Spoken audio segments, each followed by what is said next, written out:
বিষয়টা নিয়ে বলবো, আজ হেয়ারিং হবে বলে মনে হয় না। হেয়ারিং হওয়ার সম্ভাবনা অনেকটাই কম।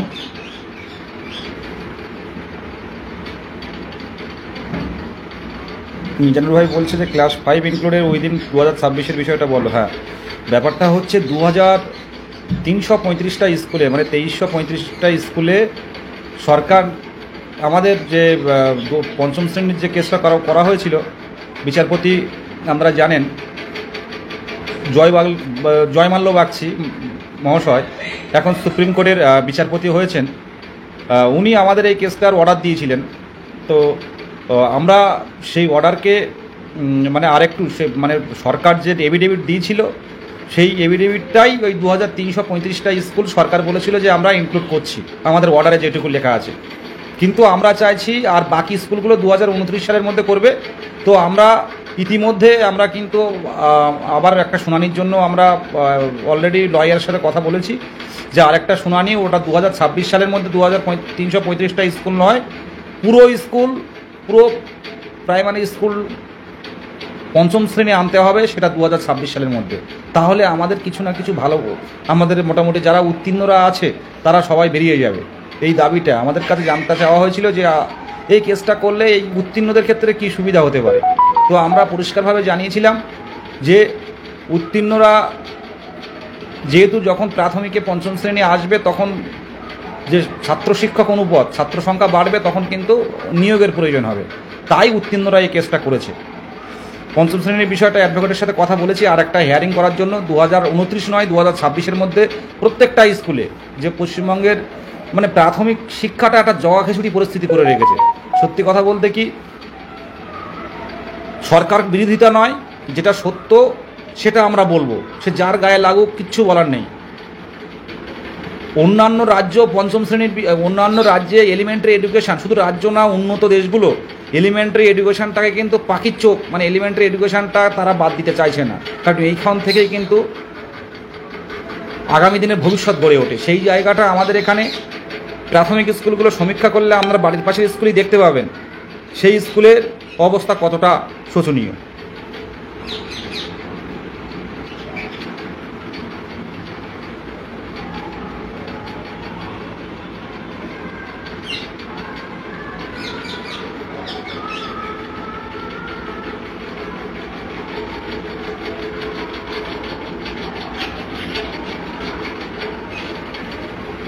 আর বর্তমান পরিস্থিতি, আমরা সত্যি কথা বলতে কি, যদি আপনারা পথে নামতে পারেন, প্রত্যেক উত্তীর্ণদের বলবো, কি ওবিসি, কি এসসি, কি এসটি, কি জেনারেল কাস্ট, এই ভেদাভেদ ভুলে যদি রাস্তায় না নামতে পারেন, নোটিফিকেশান আনাটা কিন্তু খুব চাপের হয়ে যাবে। আমার তো আইডিয়া ছিল এবছরের মাঝামাঝি দিকে নোটিফিকেশান আসবে হয়তো, মানে এই বছরের মাঝামাঝি দিকে, জুন দিকে, মে জুন নাগাদ নোটিফিকেশান আসবে। কিছু নতুন টেটের ঘোষণা হবে, তার পরপরই রিক্রুটমেন্টটা দিয়ে মানে নতুন টেট ঘোষণা হবে। তো সেই জায়গায় সরকারের সদিচ্ছা নিয়ে কিন্তু প্রশ্ন থেকে যাচ্ছে। জানি না এই ওবিসি ম্যাটার নিয়ে, এটা আমরা পরিষ্কারভাবে জেনে গেছি যে ওবিসি ছাড়া কিন্তু নিয়োগ সম্ভব নয়। 10% ওবিসি যারা অলরেডি 10 বছর ধরে ওবিসির সুযোগ সুবিধা ভোগ করেছে, এবার তাদের বাদ দিয়ে সরকার কিন্তু নিয়োগ করবে না, কারণ সার্টিফিকেটটা কিন্তু সরকার দিয়েছে। তো সেই জায়গায় দাঁড়িয়ে যে এখন সার্ভে প্রক্রিয়া চলছে, সেই সার্ভে প্রক্রিয়াটা সরকার এত দেরিতে সার্ভেটা করছে কেন? এখান থেকে 10 বছর আগের হেয়ারিং, 10 বছর আগে রেড পিটিশন করা, তখন থেকে কেস চলছে ওবিসি কেস। তাহলে যদি এত ফাঁকফোকর থাকে, যদি প্রপার ওয়েতে যদি ওবিসি না দেওয়া হয়, তাহলে এতগুলো উত্তীর্ণ, মানে এতগুলো যোগ্য অনেকেই আছে যারা এই সত্যি ওবিসি মধ্যে পড়ে। কারণ যাদের ওবিসি করা হয়েছে, এখানের কোনো জাতি নয়, এখানে প্রচুর ক্যান্ডিডেট আছে যারা যোগ্য, সত্যি তারা অনগ্রসর। এবার তারা অনেকেই কোয়ালিফাই করেছে, 22 স্টেটে কোয়ালিফাই করেছে, বা অন্যান্য পরীক্ষায় কোয়ালিফাই করেছে, বা কোনো কলেজে ভর্তি হবে, বা কোনো একটা স্কুলে মানে কোনো একটা পরীক্ষায় পাস হয়ে রয়েছে। তাদের একটা অনিশ্চয়তায় দিন কাটছে, তাদের বাড়ির পরিবারও বাঁচতে পারছে না ঠিকঠাক করে। তাই এই খামখেয়ালি পড়া কেন? বললেই এখন বলা হবে যে সরকার বিরোধী কথা, সরকারের বিরুদ্ধে কথা বলা হচ্ছে, মানে সমালোচনা করা হচ্ছে, কিন্তু এটা বাস্তব। আজকে এই 10 বছর পরে কেন এখন সমীক্ষা হচ্ছে? ওবিসির দোহায় আজকে দিচ্ছেন, তাহলে এখান থেকে যখন 2023-এর ফেব্রুয়ারি মাসে রেজাল্ট পাবলিশ করা হলো, 10ই ফেব্রুয়ারি 2023 সালে, সেই 2023 গেল, 2024 গেল, এই 2025-এর এই কটা বছর ভেবে বলুন তো। এখন ওবিসির দোহায় দেওয়া হচ্ছে, তাহলে আগে কেন নিয়োগ হয়নি? আরে 9,735, 9,000, এই 9,335 কথা বলছি, এই 11,000 ভ্যাকান্সি দিয়ে যে 2022-এর রিক্রুটমেন্টটা হলো, এরা কারা? এখন এই রিক্রুটমেন্ট নিয়ে শিক্ষামন্ত্রী চালিয়ে দিচ্ছেন। 5,000 শূন্যপদ আছে, ছেলে খেলা হচ্ছে। আমি একটা সংখ্যালঘু পরিবারের ছেলে, দীর্ঘদিন ধরে অপেক্ষায় দিন কাটিয়ে যাচ্ছে, হবে হবে হবে হবে হবে করে। এভাবে তো চলতে পারে না দিনের পর দিন। মন্দির মসজিদ নিয়েই সব কিছু হচ্ছে এখন বর্তমানে আমরা পরিস্থিতি দেখতে পাচ্ছি। কি রাজ্য, কি দেশ, সেন্ট্রাল, মন্দির মসজিদ ভাগাভাগি হচ্ছে, আর উন্নয়ন থমকে যাচ্ছে, মানুষের সার্বিক উন্নয়ন থমকে যাচ্ছে। এই 2009-এর নিয়োগ হচ্ছে, 2009-এর নিয়োগটা আমরা নিজে যারা পাচ্ছে চাকরি, আপনারা আশেপাশে দেখুন তো। 2009-এর নিয়োগটা, তারা কোনো টেট না, কোনো 150 নম্বরের টেট নেই, 30 নম্বরের পরীক্ষা ছিল। তারা কি সত্যি যোগ্য? কোর্টের প্যাচে পড়ে কোর্ট অর্ডার দিয়েছে, তার ভিত্তিতে নিয়োগ হচ্ছে। কাদের নিয়োগ হচ্ছে? যারা কোনোদিন পড়াশোনার মধ্যে নেই। সবার কথা বলছি না, ম্যাক্সিমাম যারা বাড়িতে, কেউ মুদিখানার দোকানদার, কেউ কোনো তামিলনাড়ু কাজ করছিল, কেউ মনে করুন সিভিক পুলিশ, কেউ মনে করুন কোনো পড়াশুনোই নেই, তারা অন্য লাইন চলে গেছে, পড়াশোনার মধ্যে নেই। সেই 2009-এ তাদেরকে ডেকে ডেকে চাকরি দেওয়া হচ্ছে। উত্তর 24 পরগনা তো ভ্যাকান্সিই নেই। কারা ডিপিএসসি চেয়ারম্যান, কারা বসে আছে? আপনারা ভালো করে দেখুন তো, ডিপিএসসি চেয়ারম্যান কারা, ব্যাকআপ কি আছে? তারা 150 নম্বরের ইনস্টিটিউট গাইডলাইন মেনে কোনো টেট দিয়েছিল? তারা পূর্ণ প্রশিক্ষিত, কিন্তু অটোমেটিক্যালি চাকরি পাচ্ছে। আর যার ফল ভোগ করতে হচ্ছে যারা উত্তীর্ণ ক্যান্ডিডেট, যারা লাখ লাখ টাকা খরচ করে যারা ডিএলএড করেছে, যারা নর্মালি ডিএলএড করেছে। এখন না হয় ডিএলএডের একটু খরচ কম, কিন্তু যারা এর আগে ডিএলএড করেছে, এদের কথা ভাবুন তো, কত টাকা খরচ করে ডিএলএড করতে হয়েছে, কত পরিশ্রম করতে হয়েছে। 2009-এ যারা চাকরি পাচ্ছে, তারা পড়াশোনার মধ্যে নেই, ম্যাক্সিমাম 90%। তারা পড়াশোনার মধ্যে নেই, তাদের চাকরি দেওয়া হচ্ছে প্রসেসে, এবং সামনে যে ভ্যাকান্সি তৈরি হবে সেটাও 2009 পাবে। তো এইভাবে চলতে থাকলে মানে একটা অন্যরকম একটা, কোনো বাঁধন নেই কোনো কাজের মধ্যে। দুর্নীতি করা হয়েছে, কোর্ট দেখছে যে দুর্নীতি হয়েছে, তাহলে পুরো প্যানেল বাতিল করব? পুরো প্যানেল বাতিল করব না, তাহলে ঠিক আছে, যারা মানে অলরেডি যোগ্য তাদেরকে চাকরি দেওয়া হোক, এমনকি যারা পরীক্ষা দিয়ে সবাইকে চাকরি দেওয়া হোক, বর্তমানে রায় যেটা বলছে, তাই তো। যারা যোগ্য, আমি একটা আমার কোচিং সেন্টারে বসে আছি, এক দাদার কোচিং সেন্টারে আমি পড়াই। তো এখান থেকে আর বেরোতে ভালো লাগছে না, মানে ভালো লাগছে না, বাড়ির দিকে যেতে আর মন চাইছে না, মানে সময়টা এত খারাপভাবে যাচ্ছে। এই দাদা বললো যে একটু বিদেশে এইগুলো খেতে হবে, তাই এই নিম পাতা নিলাম। এই নিম পাতা, এই গরমের সময় নিমের ফুল, এটা খুব গরমকালে খুব ভালো। এই কচি নিম পাতা, এই নিম বেগুন বা এইসব জাতীয় এগুলো খুব ভালো। এই নিয়ে বসে আছে। আমরা সত্যি কথা বলতে কি, হ্যাঁ অদিতি ঠিকই, উত্তর 24 পরগনার শূন্যপদ 2009 খেয়ে ফেলেছে। আর এমন অনেক আছে যোগ্য ক্যান্ডিডেট 2009, তারা খবরই রাখে না। অনেকে আছে যারা খবর রাখে না, আমার কাছে অনেকে কল করে, আমার আপনজন অনেকে আছে, তারা খবর রাখেনি কখন কি নিয়োগ হয়েছে। আমাদের আমি যে দাদার বাড়ি বসে আছি, বিশ্বজিৎ, ওনার স্ত্রী একটা ভালো নাম্বার, খুব হাইফাই রেজাল্ট, কিন্তু সেই খবর রাখেনি কোথা থেকে কীভাবে হয়েছে সে জানেই না। এখন মাথায় হাত দিচ্ছে যে যারা আমাদের থেকে কম নাম্বার তারা চাকরি করছে, কিন্তু আমরা, হ্যাঁ তাদের পড়ানোর কোনো যোগ্যতাই নেই, কিন্তু প্রসেসে এসে গেলে তারা চাকরি করছে, চাকরি পেয়েছে। পড়াশোনার মধ্যে নেই যারা, তাদের কেউ পূর্ণ প্রশিক্ষিত নেই, 30 নম্বরের পরীক্ষা দিয়ে তারা ঢুকেছে ডিপিএসসি লেভেল থেকে,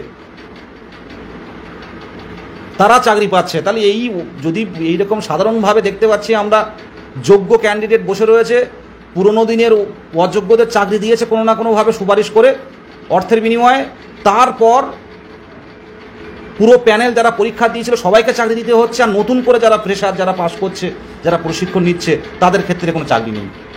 আজকে আমাদের এই দ্বিতীয় আপার প্রাইমারি হতে চলছে।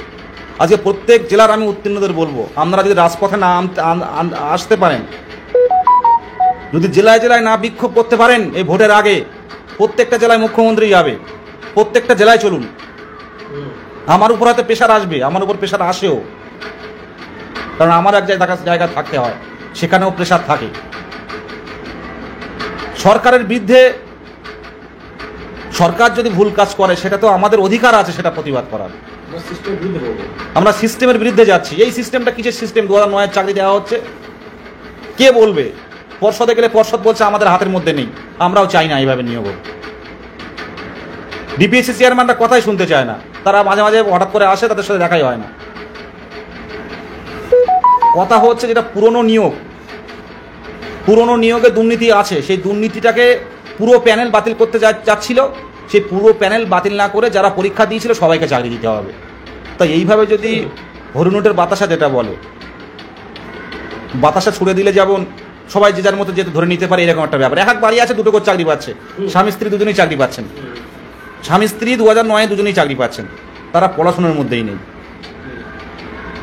এখন বর্তমানে টেক্সট বুক জোগাড় করতে হচ্ছে, তারা স্কুলে গিয়ে কি পড়াবে, তাই এই অবস্থা তৈরি হয়েছে। আর নতুনরা বসে রয়েছে। আপনারা যদি প্রতিরোধ না গড়ে তুলতে পারেন, প্রত্যেকের উদ্দেশ্যে বলছি, যারা লাইভ দেখবেন, 40K 50K ভিউ হচ্ছে, কিন্তু এরা কারা আমি জানি না। যদি সত্যিই যদি আপনাদের মনে হয় যে না, আমাদের ভোটের আগে অন্ততপক্ষে আমাদের নিয়োগ নোটিফিকেশান এবং ভোটে যাব আমরা ভোটের ডিউটি করতে, প্রত্যেক উত্তীর্ণকে চাকরি দিতে হবে। কারণ 5 বছর পর টেট, আর টেট পাস করে 2.5 বছর পার হয়ে গেছে। এর থেকে আর বঞ্চনা হতে পারে না কেউ। তারপর আবার 23 স্টেট নিয়েছে, আবার 24 স্টেট নিতে যাচ্ছিল।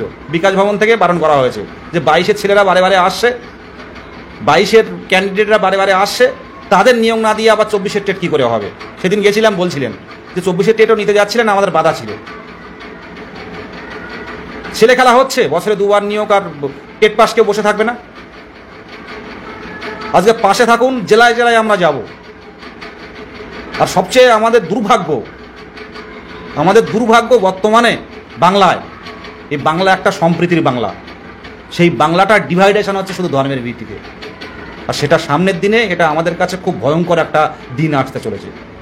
আমি কোনো রাজনৈতিক দলকে বলছি না, আমি কোনো ব্যক্তিগতভাবে কোনো রাজনৈতিক দলের পক্ষে নয়, কোনো রাজনৈতিক দলের পক্ষে নয়। আমি অন্যায় যে করবে তাকে বলবো। আমি সব রকম পোস্ট করি, যদি সরকার ভালো কাজ করে, কোনো ভালো পদক্ষেপ নেয়, সেটাও পোস্ট করি। বিরোধীরা কোনো যদি ভালো একটা আন্দোলন করে, সেটাও পোস্ট করি। অনেকেই হয়তো আমার টাইটেল দেখে হয়তো একটা সরকারের সঙ্গে লাগিয়ে দেয়, আমি এটা ভালো করে বলছি, বসে থাকতাম না। যদি সরকারি কোনো কাজ যুক্ত থাকতাম, বসে থাকতাম না। আজকে দেখুন তো, কলেজ বলুন, হাসপাতাল বলুন, আপনার বাড়ির যে পাশের অফিসটা বলুন, পঞ্চায়েত বলুন, এখন তো বর্তমানে ক্যাজুয়ালে লোক নেওয়া হচ্ছে, কন্ট্রাকচুয়াল। সেখান তো অনেকে ঢুকছে শাসক শ্রেণী, সেখানেও তো ঢুকে যেতে পারতাম, সেটাও কিন্তু হয়নি কপালে। তাই লড়াইটা ফিরে যাওয়ার জায়গা নেই, শেষ পর্যন্ত লড়ব। তার জন্য যা করতে হয় সেটা করব, ভয় নেই। জীবনের মূল্যবান সময়টা কিন্তু পেরিয়ে আজ এসছি বা যাচ্ছে, এই হচ্ছে মূল্যবান সময়, সেগুলো অনিশ্চয়তায় যাচ্ছে। বয়স্ক বাবাকে এখনও কাজ করতে দেখতে হচ্ছে, বনে জঙ্গলে যাচ্ছে, এটাও দেখতে হচ্ছে।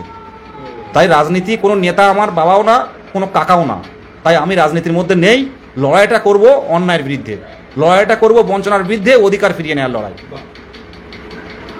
আমার বাবা এখন 65-70 বছর বয়স, সে এখন কিন্তু কাজ করে, সে এখন জঙ্গলে যায়। ইন্দ্রজিৎ দেখছে, ইন্দ্রজিৎ পূর্ব বর্ধমানে বাড়ি, ও আমাদের বাড়িতে গেছিল, জানে।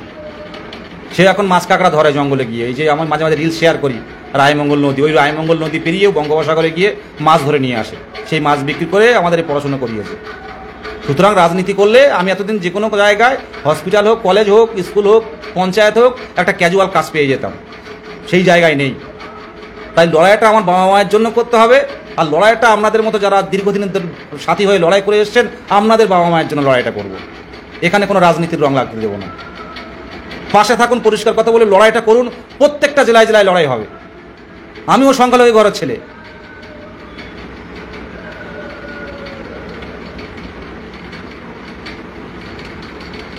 বললাম না বারে বারে, বাংলাটা এখন বর্তমান পরিস্থিতি হয়েছে, ধর্মের ভিত্তিতে ডিভাইডেশন তৈরি হচ্ছে।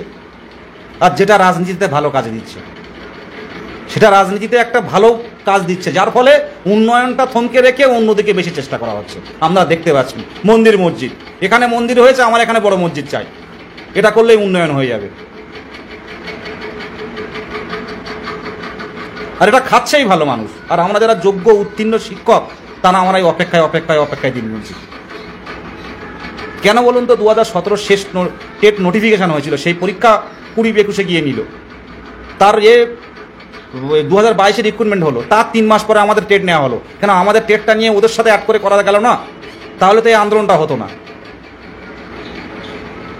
টেট মানে চাকরি নয়, আর টেট একটা সূচক। বন্ধ করে দেয় ওটা পর্ষদ, দরকার নেই। ডিএলএড করে কি হবে যদি তার চাকরি থাকে? ডিএলএড প্রশিক্ষণ নিয়ে কি হবে? বেসরকারিতে 5,000 টাকা কাজ করার জন্য কলেজ বাড়াচ্ছেন প্রত্যেকটা জায়গায়, বন্ধ করে দেন। মানুষের কল্যাণ সাধনের জন্য যদি না থাকে, কি রেখে কি লাভ? বিকাশ ভবনের শিক্ষা দপ্তর কোথায় নিয়োগ?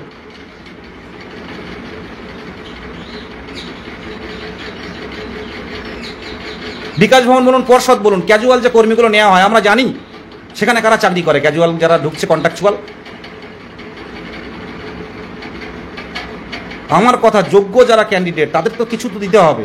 আজকে 2022 এমন অনেক ক্যান্ডিডেট আছে যারা সত্যি খুব মায়া লাগে তাদের কথা শুনে, তাদের বাবা মার দিকে তাকালে। অনেকেই ফোন করে আমার কাছে। আমরা নেতা হতে আসিনি, ফেসবুক নেতা হতে আসিনি, লড়াইটা হচ্ছে প্রত্যেকটা জেলার যোগ্য ক্যান্ডিডেট নিয়ে। এই 2022 টেট একমাত্র টেট, স্বচ্ছ টেট, যেটা 2023-কেও বলা যাবে না। স্বচ্ছ টেট প্রত্যেকটার হাতে ওএমআর আছে, আর কেউ এই টেটটার নামে বিরোধী কেউ কিছু বলতে পারবে না। সেটা হাইকোর্টেও বলেছে যে সুন্দর একটা টেট নেওয়া হয়েছে, সেই টেটটা ফেলে রাখা হচ্ছে, দীর্ঘদিন ফেলে রাখা হচ্ছে। এখন ওবিসি বাহানা, এই ওবিসি বাহানা এ বড় বাহানা, এই যে শেষ হবে কবে এটা বলা মুশকিল। আর এটা যদি ভোট পর্যন্ত চলতে থাকে তাহলে নিয়োগ হবে না। এটা আবারও বলছি, আমি ভেবেছিলাম 2025-এর মধ্যে অন্তত ইন্টারভিউ কমপ্লিট করে দেবে, হয়তো ফার্স্ট টাইমে 2026-এর প্রথম দিকে হয়তো প্যানেল বেরিয়ে যাবে। কিন্তু গতি কতটা এগোচ্ছে জানি না। কিছু কিছু নিউজ পাচ্ছি, সব নিউজ সোশ্যাল মিডিয়াতে বলা যাচ্ছে না। তো আমাদের যেটুকু জানানো হচ্ছে নিয়োগ হবে, এবছরে নিয়োগের নোটিফিকেশান আসবে। কিন্তু একমাত্র মাননীয় মুখ্যমন্ত্রী যতক্ষণ না পর্যন্ত গ্রিন সিগন্যাল দেবে কেউ কোনো কথা বলতে পারবেন না। এই শূন্যপদের বিষয়টাও কেউ জানেন না। তাই মুখ্যমন্ত্রীর কাছে যান, আমরা মাননীয় মুখ্যমন্ত্রীর কাছে যাচ্ছি, মাননীয় পশ্চিমবঙ্গ সরকারের মুখ্যমন্ত্রীর কাছে যাচ্ছি। আমাদের যাওয়ার অধিকার রয়েছে গণতান্ত্রিক পদ্ধতিতে। জেলায় জেলায়, খুব দ্রুত জেলায় জেলায় সফর করবেন। উত্তরবঙ্গ থেকে হয়তো শুরু হবে মালদা, মুর্শিদাবাদ, 2 দিনাজপুর, কোচবিহার, জলপাইগুড়ি, এদিকে আপনার হাওড়া, 2 24 পরগনা, আপনার মেদিনীপুর, ঝাড়গ্রাম, 2 মেদিনীপুর, ঝাড়গ্রাম। প্রত্যেকটা জেলায় জেলায় কিন্তু যাবেন। আপনারা সংঘবদ্ধ থাকুন। জেলার যে সংগঠনগুলো, জেলার সংগঠনগুলো মজবুত করুন। ওআরএস খাও, ওআরএস। হ্যাঁ দাদা, ওআরএসটা যা ভালো লাগছে না। ব্যাপারটা হচ্ছে মানসিক শান্তি না থাকলে কোনো কিছু। এই সকালে এসেছিলাম, এই বসে আছি, আর যে যার মতো আছে জীবনে, যে যার মতো ঘুরছে, বুঝলেন। আর এই বেকারের দিকে কেউ ফিরে তাকায় না। এই আমার আজকে লাইভের এটা আমার এই টপিকটা দিলাম যে অসময়ে কেউ পাশে থাকে না, সবাই নিজের নিজের জায়গায় নিজের নিজের ভালো থাকার জন্য খুঁজছে। বেকারের কথায় মূল্য থাকে না। আপনজন বলে কেউ নেই। এই ইন্দ্র আছে দেখছে, আপনজন বলে কেউ নেই, যে যার নিজের স্বার্থে ঘুরছে, বুঝলেন। তাই লড়াইটা নিজের জন্য করতে হবে, নিজের বাবা মায়ের জন্য করতে হবে। এই অসময়ে বলুন, আপনার শরীর খারাপ হলে বলুন, আপনার মানসিক মানে কষ্টের সময় বলুন, আপনার বাবা মাই কিন্তু পাশে থাকবে, আর কেউ থাকবে না। গার্লফ্রেন্ড বলুন আর আপনার, নাকি দাদা বলছি, কেউ পাশে থাকবে না, বুঝলেন। তাই লড়াইটা নিজের থেকে করতে হবে। একটু ভাবলাম, তাই এই লাইভে এলাম। আর যার সাথে কথা বলছেন সেই মানুষটা দেখা যাচ্ছে যে আপনাকে সেইভাবে দেখে না, বা আপনি এই লড়াইটা করছেন, আর অনেকের পরিবার আছে, সেই লড়াইয়ের পাশে অনেকের কেউ নেই। সেই লড়াইটা নিজেই করতে হচ্ছে। আজকে বলুন তো, একটা বছর, এই 2 বছরের প্রশিক্ষণ, ডিএলএড 24 মাস, আমাদের কম কষ্ট হয়েছিল বলুন তো? ইন্টার্নশিপ থেকে শুরু করে কতগুলো খাতা, মাইক্রো লেসন প্ল্যান থেকে শুরু করে, ম্যাক্রো লেসন প্ল্যান থেকে শুরু করে, এক্সটার্নাল থেকে শুরু করে, ইন্টারনাল থেকে শুরু করে, কম খাতা করতে হয়েছিল। বাবা মা কষ্ট করে করেছে, এখন বারে বারে জিজ্ঞাসা করাটা অন্য কাজে ঢুকে যায়। তাই এখন বলুন তো, এখন কি কাজে? এই বয়স 30 ওভার হয়ে গেলে আর কেউ কোনো কোম্পানিতে কাজ নেয় না। 30 ওভার হয়ে গেলে কোনো কোম্পানিতে কিন্তু আর কাজ হয় না। মানে আপনাদের ওই 25-26 বছর, এই তখন কোম্পানি থেকে নেয়। কোম্পানি দেখে যে একটু কম বয়সের ছেলেরা যাতে কাজে নেয়, তারপর আর কাজ হয় না। এবার না পাচ্ছে টিউশনি, না পাচ্ছি ছাড়তে, না পাচ্ছি বেরিয়ে যেতে, মানে থেকে যেতে। আর এমন একটা জায়গা বলুন তো, আর কোনো কিছু ভাল লাগছে না। তাই বলবো যে এই ভোটের সময়, আমি প্রত্যেকের উদ্দেশ্যে বলছি, এই ভোটের সময় কিন্তু জেলায় জেলায় আন্দোলনটা হবে। আমরা ধারাবাহিক কর্মসূচি রাখবো।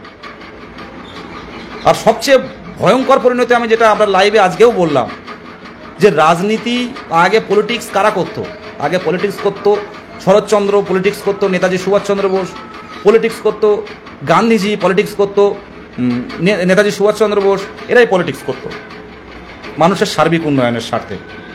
আর আজকের বর্তমানে আমাদের বাংলায় যে সমস্যাটা দেখা দিচ্ছে, এখানে পলিটিক্সটা হচ্ছে উন্নয়ন দেখা হচ্ছে না, এখানে পলিটিক্সটা একটা মেরুকরণ তৈরি হচ্ছে, আমরা দেখতে পাচ্ছি। এটা সামনের দিনে আবারও বলছে এটা খারাপ। আমি কাউকে দোষ দিচ্ছি না, সমাজের এই বর্তমান পরিস্থিতি উন্নয়ন দেখছে না, ওই ধর্ম ওই পার্টি, এই ধর্ম এই পার্টি, আর মাঝখানে থেকে আমাদেরকে ভ্যালু দেওয়া হচ্ছে না। আমাদের বাদ দিয়েও কিন্তু ভোট হয়ে যাচ্ছে, তাই তো নাকি? চাকরি প্রার্থীদের বাদ দিয়েও কিন্তু ভোট হয়ে যাচ্ছে, মসনদ দখল হয়ে যাচ্ছে, চাকরি প্রার্থীদের বাদ দিয়েই কিন্তু সরকার দাঁড়িয়ে যাচ্ছে। তাহলে আমাদের নিয়ে কেন ভাববে?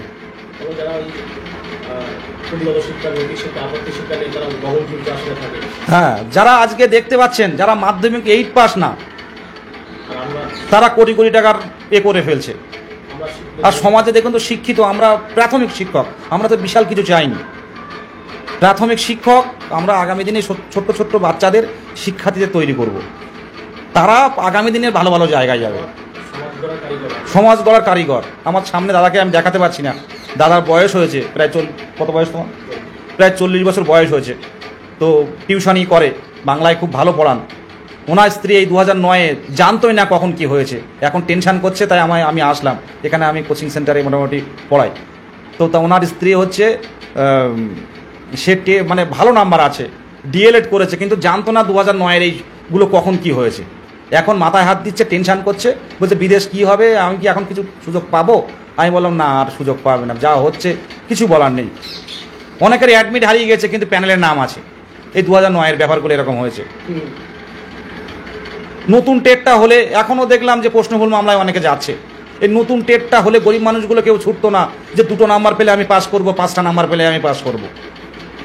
নতুন টেট হলেও কিন্তু এই সমস্যাগুলো তৈরি হতো না। তার টেটও হচ্ছে না, 2023-এর রেজাল্টও দেওয়া হচ্ছে না, নতুন নিয়োগও হচ্ছে না। আপার প্রাইমারি 8 বছর পরে এই ছোটো ছোটো করে কাউন্সিলিং করা হচ্ছে, এসএলএসটি নেই।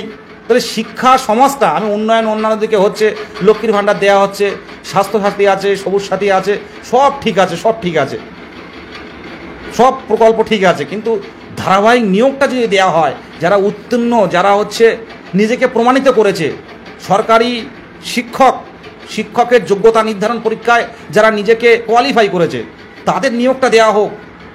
এটা তো করতে হবে, এটা আমি 35,000 টাকা সবার মধ্যে বিলিয়ে দেবো, এই চিন্তাভাবনাটা তো ত্যাগ করতে হবে। দেয়া হোক, অনুদান থাকুক, কিন্তু সাথে সাথে ধারাবাহিক নিয়োগটা হোক। আইনি জটিলতাটা কেন আসছে? কোনো না কোনো দুর্নীতি তো হয়েছে। 100-র মধ্যে 2জন সুপারিশ হতে পারে, কিন্তু 100-র মধ্যে যখন 8জন সুপারিশে হয়, তখন তো সমস্যা তৈরি হবে। এখন তো কোর্টে আপনি যা কেস দেখবেন, 100 কেস থাকলে তার মধ্যে দেখবেন 40টা কেস হচ্ছে আপনার প্রাইমারি রিলেটেড। 2014 সালের পর থেকে এই কেসগুলো বেড়েছে। 10, 15 না 20 বছর ধরে এই ওএমআর গুছিয়ে রাখার কথা, সেটা ওএমআর পুড়িয়ে দেওয়া হচ্ছে। এটা বললে সরকার বিরোধী নয়, এটা কিছু মানুষ করেছে। কেউ যদি মনে করে সরকার বিরোধী কথা, আমার কিছু বলার নেই। যোগ্যতার ভিত্তিতে চাকরি হোক। আজ যে ছেলেটা টাকার বিনিময়ে চাকরি পেচ্ছে, যোগ্য না, সেই ছেলেটাকে বাঁচাতে কোর্টে ছুটে যাওয়া হচ্ছে, আর যোগ্য ছেলেরা কলকাতার রাজপথে আন্দোলন করা হচ্ছে। থোড়াই কে আর কার আন্দোলন কে দেখে? তো লড়াইটা এবার প্রতিরোধের লড়াই হবে। উচ্চ মাধ্যমিক পরীক্ষা শেষ, খুব দ্রুত প্রত্যেকটা জেলায় জেলায় আন্দোলন চলবে, এবং এই আন্দোলনটা প্রতিরোধের আন্দোলন চলবে। পুলিশ অ্যারেস্ট করুক, কোথায় নিয়ে যাবে যাক, কোর্টে নিয়ে যায় যাক। পুলিশ তো শাস্তি দিতে পারে না, কোর্ট বুঝুক যে 2017 টেট উত্তীর্ণ, 2017 টেট শেষ নিয়োগ, 2017 টেট থেকে শেষ নিয়োগ হয়েছে, 2017 টেটের নোটিফিকেশান থেকে শেষ নিয়োগ হয়েছে। তারপর থেকে যে ডিএলএড পাস করাগুলো বেরিয়েছে, তারা এসে পরীক্ষা দিল 22শে ডিসেম্বর মাসে। ফুটেজে বলা হচ্ছে 2023-এ, এই 2022-এ যারা কোয়ালিফাই করেছে, কোনো টেট পাস কেউ বসে থাকবে না, বছরে 2বার নিয়োগ হবে, কোনো টেট পাস বসে থাকবে না। আর এখন বলা হচ্ছে একটা সূচক মাত্র, টেট একটা সূচক মাত্র। আপনারা তাহলে টেট কোয়ালিফাই না তাদের চাকরি দিন।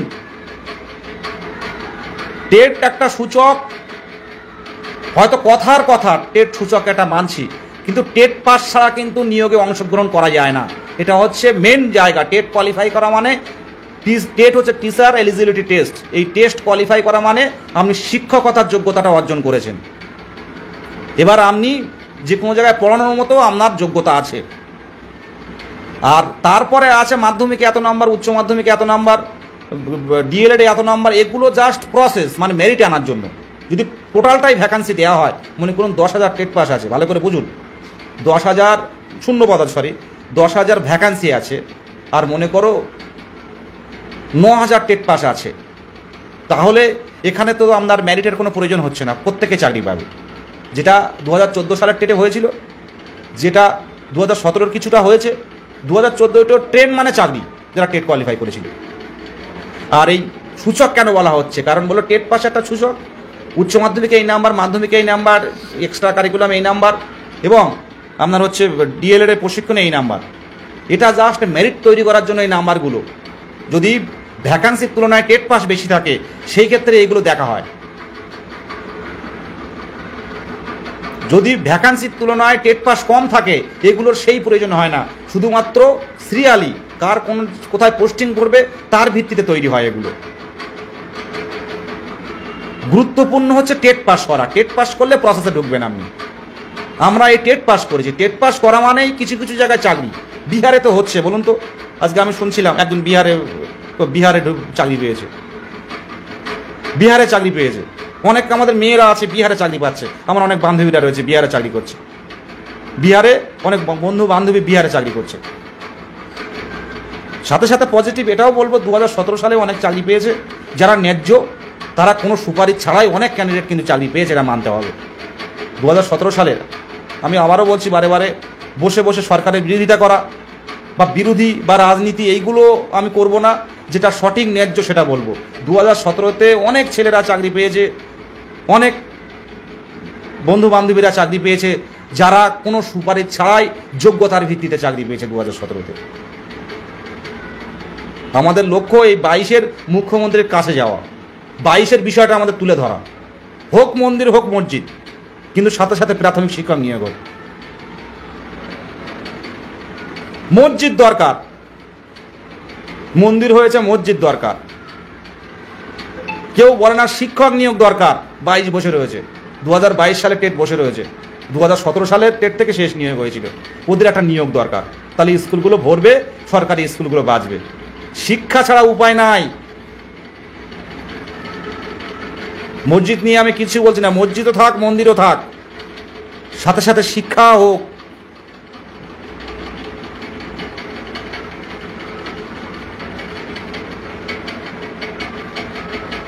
যারা শিক্ষিত মানুষ, তাদের এই সমাজে কোনো মূল্য নেই। মুখ্যমন্ত্রীর কাছে কতবার দেখা করার প্রস্তাব, মানে আমরা গিয়েছি কতবার দেখা করা।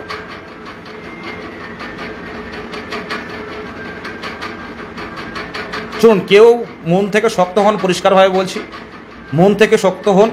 আমরা যদি আমাদের কথাগুলো কোনো নেতা মন্ত্রী বা কোনো নেতা দেখেন বা আমাদের কথাগুলো শোনেন, অবশ্যই বুঝবেন যে এই নিয়োগটা সত্যি দরকার রয়েছে, সত্যি দরকার আছে আমাদের। 2017 সালের প্রাথমিক টেট উত্তীর্ণদের নিয়ে শেষ নিয়োগ হয়েছিল।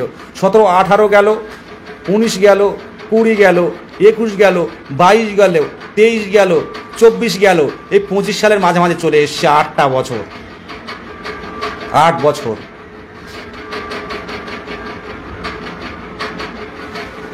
আপনারা কমেন্ট করুন, 2017 সালের টেটে লাস্ট কোন ডিএলএড ব্যাচ তারা যুক্ত হতে পেরেছিল?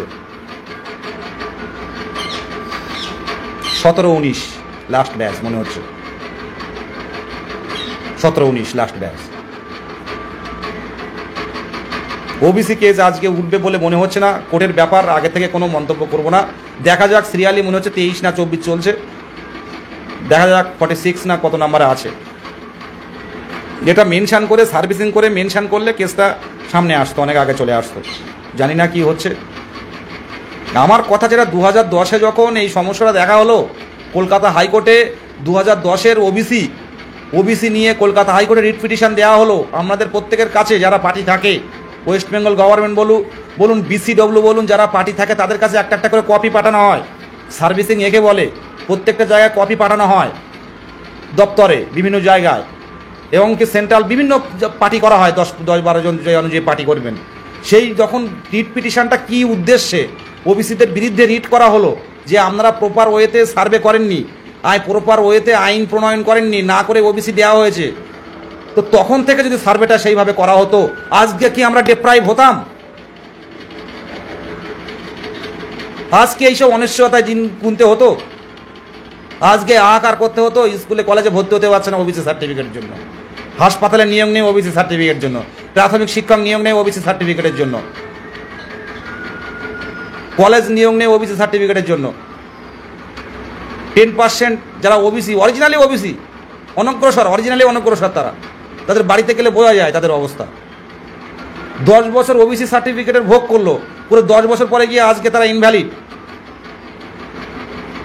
খেলা হচ্ছে এগুলো। কোর্ট প্রশ্ন তুলেছে, তাহলে কোর্টের সাপোর্ট, মানে কোর্ট যেটা চেয়েছে সেটা করা হোক, প্রপার ওয়েতে সার্ভে করে রাজ্যসভা থেকে আপনার করে নেওয়া হোক, ওটা আইন প্রণয়ন করা হোক। 10 বছর ওবিসি সুযোগ সুবিধা ভোগ করে আজকে ওবিসি ইনভ্যালিড। আর এটা নিয়ে রাজনৈতিক রং আরো ভালো করে হচ্ছে। যোগ্যরা পাক, যারা অনগ্রসর তারা পাক, কিন্তু যারা আর্থিক অবস্থা ভালো তাদের ওবিসির আওতায় আনা ঠিক না, সেটাও দেখতে হবে সাথে সাথে। দেখুন, আমরা শিক্ষকের পেশায় গেছি, আমি প্রত্যেক শিক্ষককে বলবো, 70 জন লাইভে আছে, আরও লাইভ দেখবে, এই লাইভটা পরে দেখবে, প্রত্যেকেই বলবো বর্তমান যে পরিস্থিতি, এই যে ধর্মে ধর্মে বিভেদ, এটা আমাদের কিন্তু এই শিক্ষক সমাজটাকে কিন্তু এগিয়ে আসতে হবে। আমাদের শিক্ষক সমাজ সোশ্যাল মিডিয়াতে কাজে লাগাতে হবে, সম্প্রীতির বার্তা নিয়ে আসতে হবে। তা না হলে কিন্তু এই মেরুকরণ তৈরি হবে, আর মেরুকরণের মাধ্যমে কিন্তু উন্নয়নটা থমকে থাকবে। এক শ্রেণীর মানুষ নিজের ক্ষমতা লাভের জন্য এগুলো করছে, নিজের ক্ষমতা লাভের জন্য এই মেরুকরণ। হ্যাঁ, আমি যেখানে আছি দাদা হচ্ছে, তাদের বাড়িতে নিরামিষ খাওয়া দাওয়া হয়, তারা মাছ মাংস খান না, তারা তিলক বলে, তাই তো? তিলক, প্রত্যেক দিন তিলক, বাচ্চা ছেলেকেও তিলক দিয়ে রাখে, তাদের গলায় বড় বড় কিসের মালাটা, তুলসীর মালা গলায়। আমি বসে আছি, লাইভটা খালি গায়ে আছে বলে দেখাতে পারছি না, আমি সেই বাড়িতে বসে আছি, ব্রাহ্মণ মানুষ বসে আছে, আমাদের মধ্যে বিভেদ নেই। এই বসে আছে এখানে, পুকুরে মাছ ধরবে তাই বসে আছি, পুকুরে মাছ হয়েছে, এই নিম পাতা দিলে আবার দেখো অনেকে লাইভে পরে এসে, এই দাদা বললো নিম পাতা নিয়ে যাই, নিম পাতাটা উপকার আছে ভালো, এই নিম পাতা, নিম ফুল, এটা উপকার আছে, গরমের সময় বেগুন টেগুন দিয়ে খাবি। এই এটা ভালোবাসা। সেও আমার বাড়িতে যায়, আমাদের কোনো বিভেদ নেই, কিন্তু এক শ্রেণীর মানুষ আছে, তাদের স্বার্থ সিদ্ধি, ক্ষমতা, এই লোভের জন্য কিন্তু এই ডিভাইডেশনটা তৈরি করছে। আর যার সাইডে কিন্তু পরিণতি হচ্ছে, মানুষ উন্নয়নের দিকে তাকাচ্ছে না, ধর্মের দিকে বেশি জোর দিচ্ছে। দেখুন আপনারা, যে করে হোক ক্ষমতা দরকার আমার, এরকম একটা পরিস্থিতি তৈরি হয়েছে, নাকি বলো? যে করে হোক ক্ষমতা দরকার আমার। যে ক্ষতিটা ব্রিটিশরা করছে, ওই এনফিল্ড রাইফেল, গরুর চর্বি আর হচ্ছে শুকরের চর্বি দেওয়া রয়েছে, মুসলিমরা ছিটতে পারছে না, শুকরের চর্বি রয়েছে, আর হিন্দু ভাইরা ছিটতে পারছে না, ওটা হচ্ছে গরুর চর্বি আছে, দিয়ে ডিভাইডেশন তো তৈরি করলো। এটা খুব খারাপ জিনিস, এটা খুব সামনের দিনে খুব খারাপ জিনিস। এই জিনিসগুলো আসছে সামনের দিনে, এর মতো ভয়ানক পরিস্থিতি আর কিচ্ছু হবে না। আমাদের শিক্ষক সমাজ এগিয়ে আসতে হবে। এই যে সম্প্রীতির বার্তা, যে হিন্দু ভাই তাকে ভাই বলে জড়িয়ে ধরুন, যে মুসলিম ভাই তাকে ভাই বলে আসুন। রমজান মাস এই সংযমের মাস, একসাথে সবাই মিলে থাকতে হবে। অন্যায় হলে অন্যায়, ন্যায় হলে নয়। অন্যায় হলে বলুন যেটা অন্যায় হচ্ছে, কিন্তু সাম্প্রদায়িকতার রং কেউ লাগাবেন না। অনেক ওবিসি ক্যান্ডিডেট আছে যারা সত্যি মানে তাদের অবস্থা খারাপ, বাড়িতে আমরা বাড়ি ঘর দেখলে তাদের পড়াশুনো নেই, বাড়িতে ফ্যামিলিতে কোনো, সব তামিলনাড়ু, কেরালা, অন্ধ্রপ্রদেশ, ব্যাঙ্গালোরে কাজ করে করে খায়। কোনো ছোটো ভাইটা মনে করুন কষ্ট করে পড়াশুনো করেছে, তারা যদি একটা 10% সুবিধা পেয়ে যদি একটা চাকরির আলো দেখতে পায়, তাদের ফ্যামিলিটাও বাঁচবে, এবং পরবর্তীকালে তাদের বাচ্চা এবং আশেপাশের বাচ্চাদেরও বোঝাতে পারবে। এবং তারা বিভিন্ন মানে বেআইনি কাজ, পড়াশুনো না করলে, শিক্ষার আলোয় না থাকলে কি হয়, একটা সমাজ যদি কোনো শিক্ষার আলোয় না থাকে, তারা কী পাবে? তারা বিভিন্ন অসামাজিক কাজকর্মে জড়িয়ে পড়বে, বিভিন্ন খুন, জখম, ধর্ষণ, মারামারিতে জড়িয়ে পড়বে। এটা তো হচ্ছে। কিন্তু যখন কেউ চাকরির আলোয় বা একটা সংরক্ষণের আলোয় আসবে, তখন তার সেটা বাঁচবে, বুঝবে যে না, এই যে কাজগুলো অন্যায়। আজকে আমি এই কথাগুলো বলতে পারছি, কিন্তু আমি যতটা সুন্দরভাবে বলতে পারছি, আমার দাদা পড়াশুনো জানে, কিন্তু আমার মতো এতটা পড়াশুনো করেনি। সে কিন্তু এতটা বোঝে, কিন্তু এতটা সুন্দর করে বলতে পারবে না। আমার যে পরবর্তী প্রজন্ম হবে সে কিন্তু বুঝবে। কারণ আমার কাছে কিন্তু সত্যি কথা বলতে কি, আমার কাছে আমি ধর্মের ভেদাভেদ আমি কোনোদিন আমার নিজের বাবাও ওই জায়গায় করেনি, আমার বাবাও ওরকম শিক্ষা জীবনে দেয়নি। কালী পুজোয় গেলে কালী পুজোও যাচ্ছি, ও লক্ষ্মী পুজোও যাই, ও সরস্বতী পুজো হয়, আমার উঠোনেও কালী পুজো হচ্ছে। কারণ আমাদের এই একটা উঠোন, ও উঠোনের ওপারে আমাদের কাকিমারা থাকে, তাদের উঠোন আর আমাদের উঠোনে এক বাড়িতে রান্না হয়। আমরা এইভাবে ছোটোবেলা থেকে মানুষ, তাই আমাদের কাছে ওগুলো আসে না। আমার কথাগুলো বলা একটাই কারণে যে শিক্ষক সমাজে এগিয়ে আসতে হবে। এই ধর্মের ভিত্তিতে আলাদা হচ্ছে, রাজনৈতিক মেরুকরণ হচ্ছে, যার ফলে উন্নয়নটা থমকে আছে, আর চাকরি প্রার্থী ছাড়াই ভোট হয়ে যাচ্ছে। ভুল বলছি আমি? আমার কথা ভুল হলে আপনারা কমেন্ট করে জানাতে পারেন, কোনো অসুবিধা নেই। দেখুন, চাকরি প্রার্থীদের ছাড়াই ভোট হয়ে যাবে, তাই সবাই একটা একটা কুল ধরে নিচ্ছে। লাঞ্চ টাইম এসে সুপ্রিম কোর্টে লাঞ্চ টাইম হচ্ছে এখন।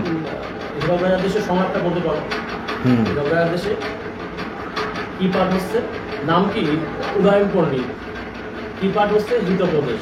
হীরকরাজ কি বলে শোনো, আজ থেকে 5 নাই বলবো। ওই হীরক রাজার দেশে দাদা বেঙ্গলি পড়ান। তো এই সিস্টেমটা তৈরি হচ্ছে, আমরা দেখুন প্রত্যেকটা জায়গায়। আর আমরা সবাই কি জানেন তো, প্রত্যেকে নিজের ধর্মটা টানি অন্যায় করলেও, কিন্তু এই কাজটা আপনারা করবেন না। যেটা অন্যায় সেটা অন্যায়, যেটা অন্যায় অন্যায়। আমার নিজের ধর্মের কোনো মানুষ যদি অন্যায় করে, অন্যায় শেখানো হোক তাকে। আমরা একটা সমাজের সবচেয়ে বলতে পারেন একদম বড় মাধ্যম মানে শিক্ষক। আজকে একটা কথা বললে কিন্তু পাড়ার লোক দাঁড়িয়ে শোনে যে মাস্টারমশাই এসছে। আমি এই জন্য লাইভটা করা, যে মাস্টারমশাই এসছে, সবাই কিন্তু মানেন। তাই আমাদের জায়গাটা অন্তত দুটো মানুষকে যদি বোঝাতে পারি, সেটা কিন্তু আমাদের কাছে ভালো। সরকার যেটা ভালো কাজ করছে, যেটা মানে দীর্ঘদিন ধরে বঞ্চিতদের ফেলে রাখছে, এটা মহা অন্যায় হচ্ছে।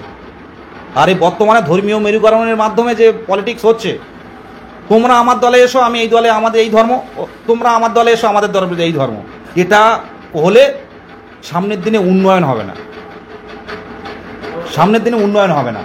একটা সময় ছিল যখন এই শিক্ষকদের খাবার ঢুকতো না, খুব কন্ট্রোল করে জীবনযাপন করতে হতো, ছেঁড়া চটি, ছেঁড়া জামা, মলিন বস্ত্রে।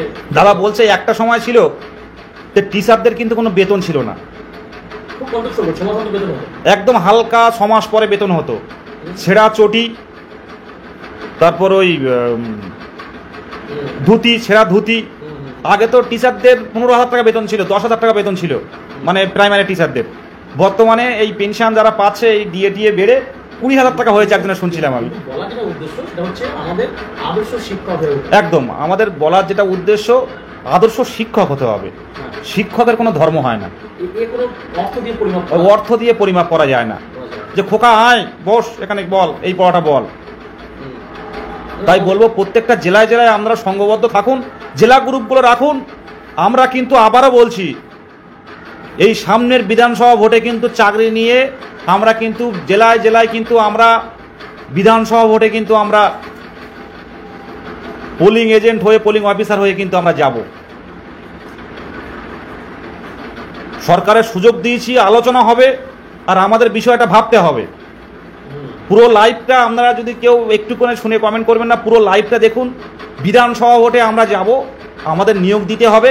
আর এবারে সত্যি কথা বলতে কি 2,000 20,000 না, এবারে যা টেট পাস আছে, আমি চেষ্টা করছি, আমরা চেষ্টা করছি, অন্তত পক্ষে যদি ফর্ম ফিল আপ করে রাখা যায়, চেষ্টা করা হচ্ছে, অন্তত পক্ষে যদি ফর্ম ফিল আপ করে রাখা যায়। এই ওবিসি সমীক্ষা বলো যা বলো হচ্ছে হোক, কিন্তু অন্তত পক্ষে সমীক্ষা করা হোক, পূর্ণ প্রশিক্ষিত ডিএলএড কতজন রয়েছে, সেই সমীক্ষা করে যে ভিত্তি তৈরি হবে, কতজন টেট পাস, কতজন ডিএলএড পূর্ণ প্রশিক্ষিত আছে, তার উপর ভিত্তি করে আমরা কিন্তু এইবার নিয়োগ হবে, মানে নিয়োগটা দেওয়া হবে সেই শূন্য পদে। নাহলে প্রতিরোধ গড়ে তুলুন। আমি বলছি শুনুন, গণতান্ত্রিক পদ্ধতিতে সিস্টেম আছে, প্রত্যেকটা জেলায় জেলায় প্রতিরোধ তৈরি হবে, জেলায় জেলায় প্রতিরোধ তৈরি হবে। ছাত্র আন্দোলন কাকে বলে সেটা দেখানো হবে।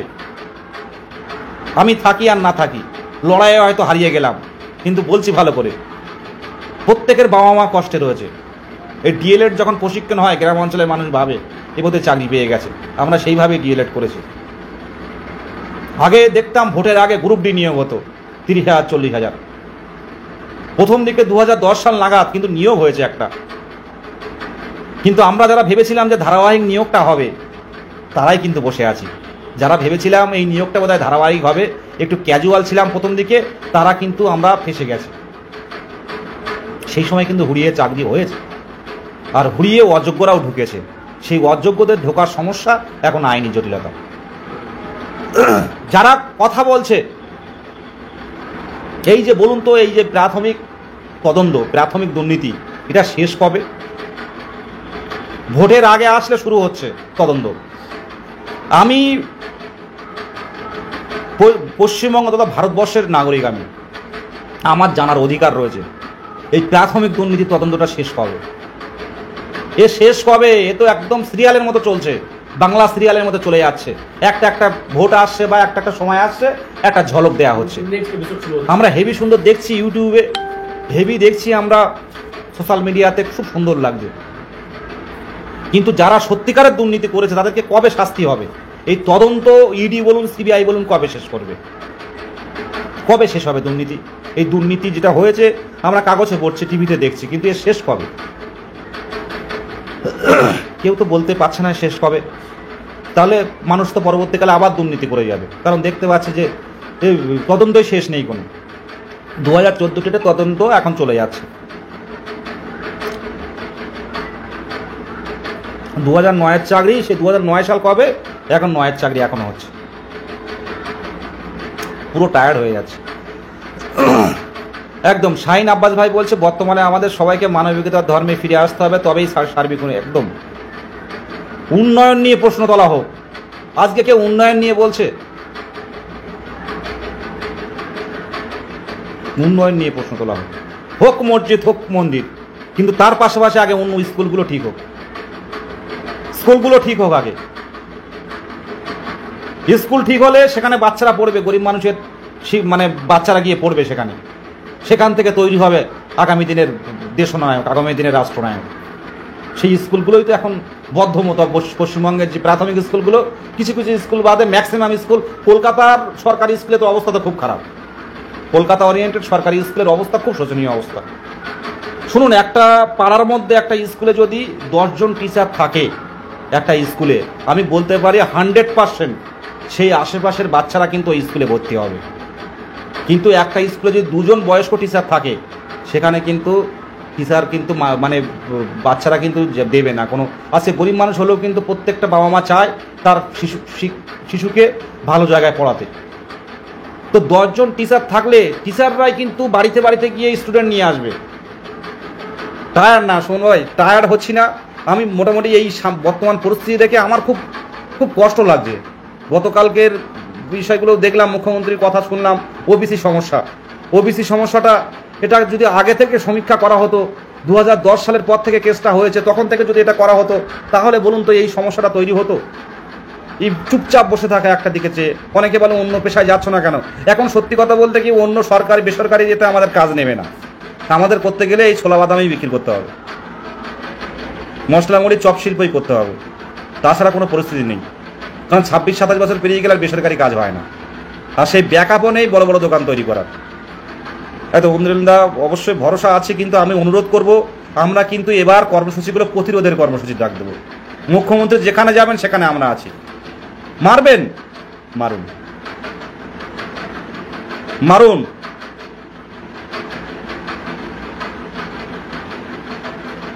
মারুন আমাদের।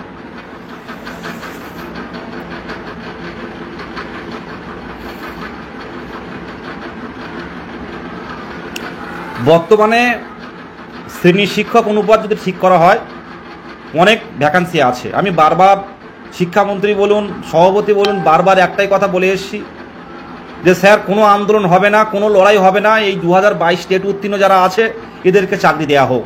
এরা যারা আছে স্কুলে পাঠান, এদের যারা আছে স্কুলে পাঠান। আমাদের খুব সমস্যা, কিচ্ছু দরকার নেই, অন্তত স্কুলে পাঠান। 2 মাস পরে বেতন দিন, কোনো চাপ নেই, কিন্তু স্কুলে পাঠান। কারণ অনেক বয়স পেরিয়ে যাওয়া ক্যান্ডিডেট, অনেকে তো পেরিয়ে গেছে। আর দেখবেন এই আমাদের নোটিফিকেশান আসার পর দেখবেন কত ভরি ভরি আবার কেস হবে। তবে পোস্টবল মামলা নিয়ে কোনো নিয়োগ আটকাবে না, এটা পরিষ্কারভাবে এটা জানাচ্ছি। ওবিসির নেক্সট হিয়ারিং জুলাই মাস।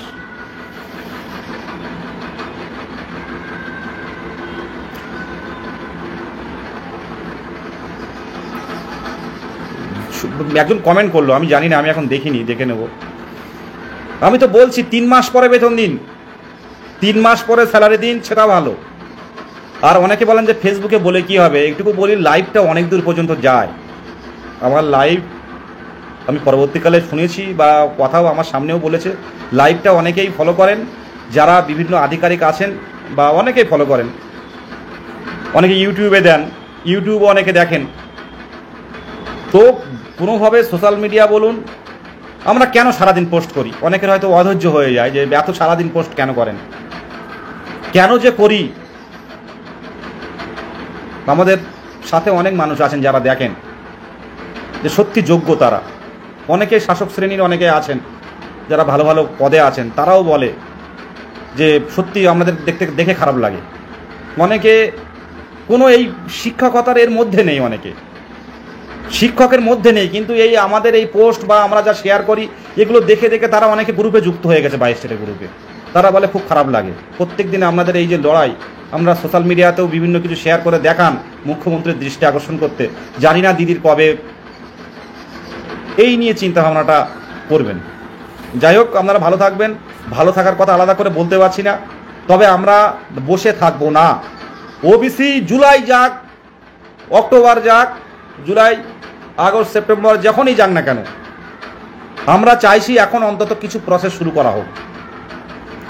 অন্তত সুপ্রিম কোর্টের রায় বা পরবর্তীকালে যে সরকার সিদ্ধান্ত নেবে সেই মোতাবেকেও যদি কোনোভাবে নোটিফিকেশান শুরু করা যায়, ওবিসিদের যারা অলরেডি ডিপ্রাইভ হয়ে আছে, সেই ওবিসিদের যে কোনো উপায়ে পরবর্তীকালে সরকার তাদের সার্টিফিকেট প্রদান করে, তখন দরকার হয় ফাইনাল মেরিট লিস্ট বের করা হবে, কিন্তু অন্তত প্রসেস শুরু করা হোক, আমাদের দাবি। এই দাবি থাকবে। এবং কতজন টেট পাস ডিএলএড আছে, এটার জন্য একটা নতুন পোর্টাল খুলতে হবে। এই দাবিগুলো নিয়ে আমরা মুখ্যমন্ত্রী যেখানে যাচ্ছেন সেখানে যাব, পরিষ্কারভাবে বলছি, আগে থেকে বলে দিচ্ছি।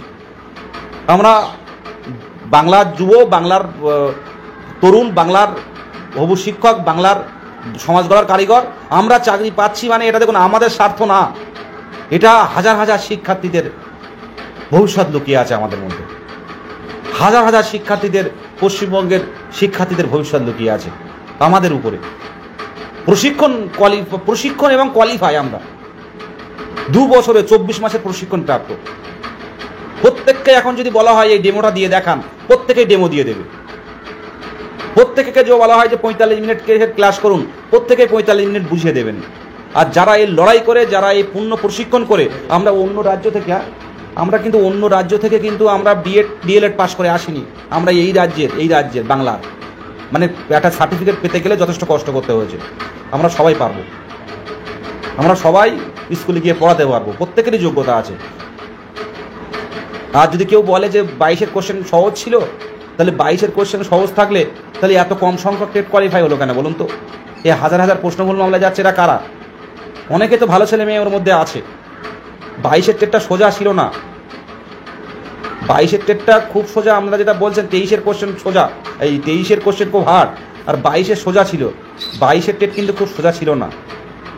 সবাই পড়াশুনো করেছে, কারণ 2017 টেটের পর এই দীর্ঘ 5 বছর টেট হয়নি। আর 2017-তে যারা পাশ করতে পারেনি কোনো না কোনো কারণে, তারা ভীষণ পড়াশুনো করেছে। তারা ভীষণ রাত জেগে, তারা প্রত্যেক দিন একটা করে মক টেস্ট দিয়ে, 150 নম্বরের মক টেস্ট দিয়ে, তারা 2 ঘন্টা 2.5 ঘন্টা করে মক টেস্ট দিত, দিয়ে এই 2022-এ টেট কোয়ালিফাই করেছে। একদম সোজা না। আর যারা আন্দাজে কোনো কারণে মেরে, ব্যাপারটা আলাদা। অনেকেও আছে খুব কম পড়াশোনা করে লাকলি হয়ে গেছে, কারণ 10 কন্টেন্ট, 10 চাইল্ড সাইকোলজি, পেডাগজি হয়ে গেছে। কিন্তু সবাই কি পাস করেছে বলুন তো? কত লক্ষ বসেছিল 2022-এর টেটে, আর কত লক্ষ পাস করেছে বলুন তো? এখন তো 52,000-এর কম পড়ে আছে, তাও বাচ্চা দিয়ে অত থাকবে না।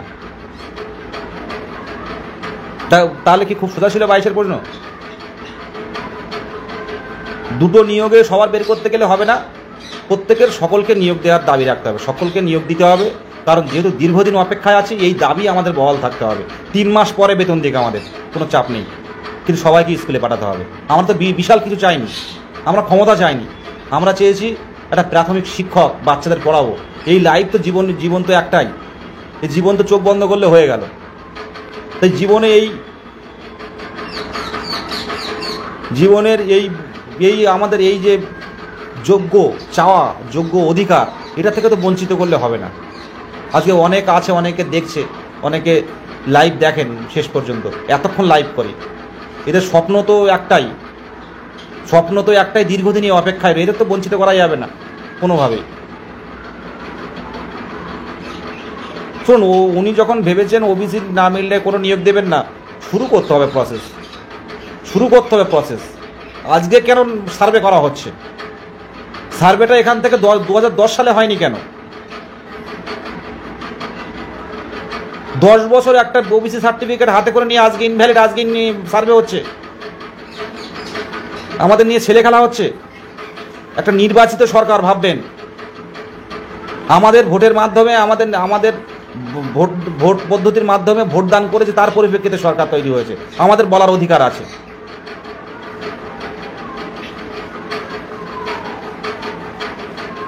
বাইশটের, হ্যাঁ ম্যাডাম, রবি গোস্বামী ম্যাডাম ঠিক বলেছেন, অনেক কষ্ট করে 2022 অনেকে ভাবছে সোজা কোশ্চেন ছিল, কিন্তু না, সোজা কোশ্চেন থাকলে সবাই পাস করতো, সোজা কোশ্চেন ছিল না। আমি এই বাড়িতে বসে আছি, বাড়ির দিদি হচ্ছে ক নাম্বার, 2 নাম্বার বৌদি ক নাম্বারের জন্য হয়নি, 4 নাম্বারের জন্য পাস করতে পারেনি, কিন্তু খুব মেধা, খুব ম্যাথ খুব ভালো পারেন, ম্যাথ জিকে জিআই খুব পড়াশুনো ভালো করেন, কিন্তু 4 নাম্বারের জন্য কোয়ালিফাই করতে পারেনি। কিন্তু যোগ্য বলতে পারবেন, দেখলে পড়াশোনায় খুব ভালো, কোনো না কোনোভাবে টাইম ম্যানেজমেন্ট করতে পারেনি, ফেল হয়ে গেছে। হ্যাঁ, একই সময় ডিএড পাস করতে পারেননি। তো এটা কি খুব সোজা ছিল বলুন? অনেকে সোজা নয়, যারা পড়েছে তারা, যারা পড়েছে না ওটা বলা ভুল হবে, যারা টাইমটা ঠিকঠাক করে উত্তর দিতে পেরেছেন তারা কিন্তু কোয়ালিফাই করে গেছে। আর যারা একটু বাড়িতে প্র্যাকটিস বেশি, অনেকে ভালো প্র্যাকটিস করেও কিন্তু অনেকে কোয়ালিফাই করতে পারেনি। তাই যে 82 পাচ্ছে তারও যোগ্যতা আছে, আর যে 81 পেয়েছে তারও যোগ্যতা নেই তা নয়, টাইমটা ঠিকঠাক করতে পারেনি, টাইম ম্যানেজমেন্ট করতে পারেনি, সেই কারণের জন্য নাম্বারটা কম এসছে, কোয়ালিফাই করতে পারেনি অনেকে। তবে কোয়ালিফাই করাটা কিন্তু খুব সোজা ছিল না। যারা অনেকে ভাবছেন আমরা পড়াশুনো করেছেন, যারা পাস করেছেন, আর যারা অনেকেই পড়াশুনো করেও পাস করতে পারেনি, তারা হচ্ছে টাইম ম্যানেজমেন্টটা ঠিকঠাক করতে পারেনি। অনেকে আছে ইংলিশ হাত দেয়নি বা ম্যাথ হাত দেয়নি, সব সি কিংবা ডি গোল করে দিয়ে চলে এসছে, এই সমস্যাটা তৈরি হয়েছে। সাইকোলজিটা এমনই পড়েছে আমাদের 2022 স্টেটের, দেখবেন যারা ডাইরেক্ট কোনো কথা কিছু না ভেবে প্রথমে গোল করে দিয়ে গেছে, তারা কিন্তু অনেক নাম্বার পেয়েছে সাইকোলজিতে, চাইল্ড সাইকোলজি সিডিপি। কিন্তু যারা একটু ভেবে করতে গেছে তাদের কিন্তু প্রায় 45 মিনিট মতো টাইম লেগে গেছে, 45-50 মিনিট। আর যারা 1 ঘন্টা লাগিয়ে ফেলেছে তারা অন্যদিকে আর সময় পায়নি, তাড়াহুড়ো করে করতে গেছে, জানা জিনিস ভুল করে দিয়ে চলে এসছে। এটাই তো পরীক্ষা। তাই বলবো পরীক্ষাটা 2022-টাকে একদম সোজা কেউ ভাববেন না, একদম সোজা ছিল না, একদম যেখানে মুখ্যমন্ত্রী আছেন সেইখানে আমরা যাব। কি করবে আমাদের? হ্যাঁ, ওবিসি 3 মাস পর ডেট, যেটা বললাম, আমি তো আগেই বললাম বিষয়টা।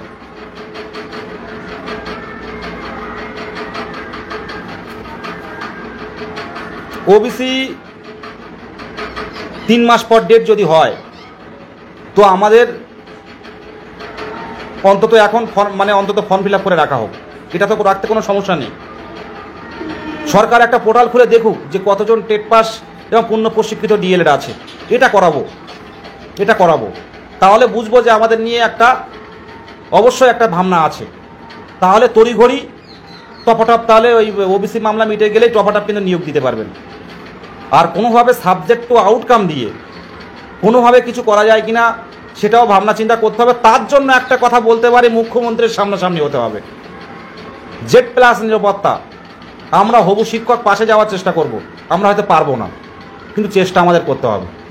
মুখ্যমন্ত্রীর সামনে গেলে সামনাসামনি কথা হোক। একটা নির্বাচিত সরকার, তার মুখ্যমন্ত্রী, আমরা দেখা করতে পারবো না? সিস্টেমে কি বলে বলো? হ্যাঁ দাদা, একটা মুখ্যমন্ত্রীর সাথে দেখা করতে পারবো না? আমরা পারবো না। এই জায়গাটা তৈরি করবো আমরা। প্রত্যেকে ভালো থাকবেন। আর লড়াইটা নিজেকেই করতে হবে, নিজের কষ্টটা, নিজের অনিশ্চয়তা, নিজের সাথে লড়াইটা করতে হবে। কেউ পাশে থাকবে না, কেউ পাশে থাকে না, লড়াইটা নিজের করতে হবে, নিজের পরিবারের জন্য করতে হবে, নিজের ভবিষ্যতের জন্য করতে হবে, নিজের আগামী দিনের ফিউচার, আগামী দিনের ভালো মানে এই স্বপ্ন, এই যে বাচ্চাদের পড়াবো, এর জন্য লড়াইটা করতে হবে। পাশে থাকুন প্রত্যেককে। সার্ভে করার নামে কপিল সিব্বল 3 মাস সময় নিয়ে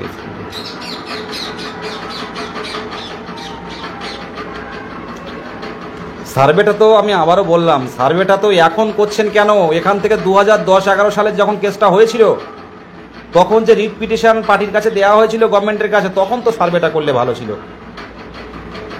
কিছু বলার নেই, কি বলতে পারি বলুন? বর্তমান পরিস্থিতি তো বলতে পারি, আমার একা কথাতেও কিছু হবে না।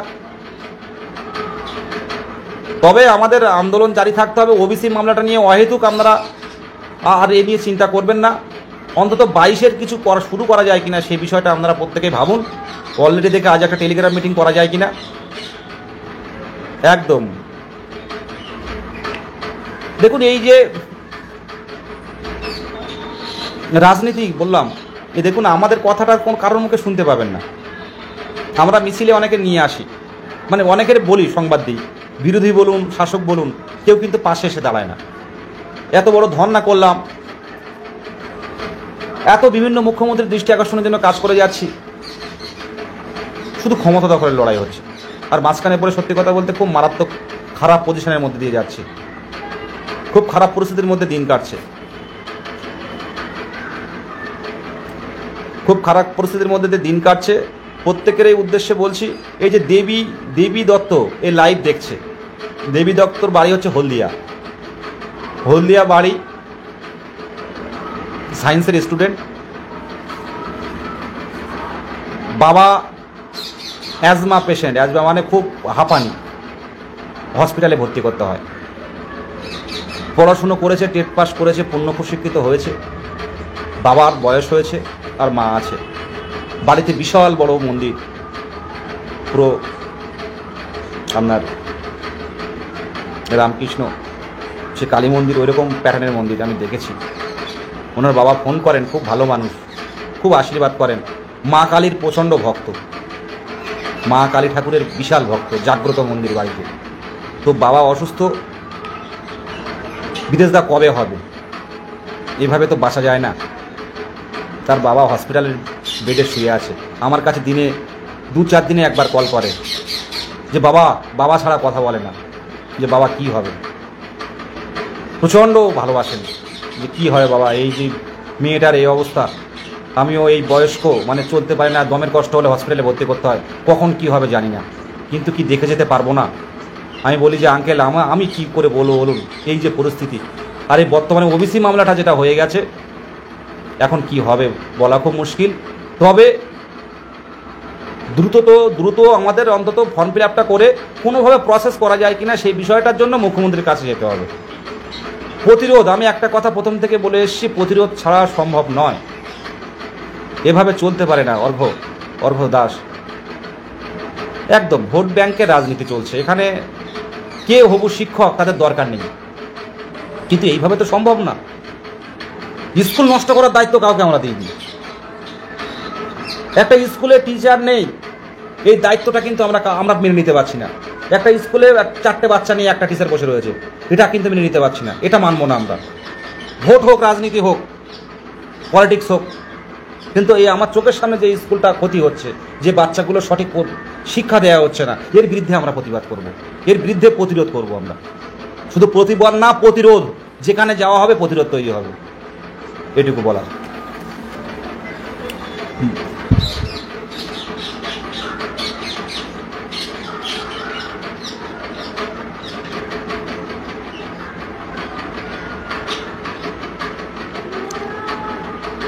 এমএলএদের ডেপুটেশন দিতে হবে, এমএলএদের ডেপুটেশন, হ্যাঁ এমএলএ মুখ্যমন্ত্রী না হলে কিছু হবে না।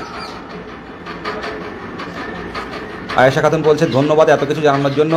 এত কিছু আজকের জানানো নয়, এটা 2 বছর ধরে জানানো হচ্ছে। আমরা সংঘবদ্ধ রিসেন্ট হয়েছেন, কি করে বুঝবেন? লয়ারটা প্রত্যেকের স্বার্থে তন্ময় দেখছে লাইভটা প্রথম থেকেই, সেই মানে 2022-এর শেষ, মানে রেজাল্টের পাবলিশের পরের দিন থেকে আমাদের লড়াই আছে। আমরা নতুন যারা গ্রুপে যুক্ত হয়েছেন জানেন না, এত কিছু প্রত্যেকটা লাইভেই বলা হয়। প্রত্যেকেই থাকুন, লড়াইটা প্রত্যেকেরই করতে হবে, নিজের স্বার্থ নিয়ে চললে হবে না। সার্বিক স্বার্থে লড়াইগুলো করতে হবে।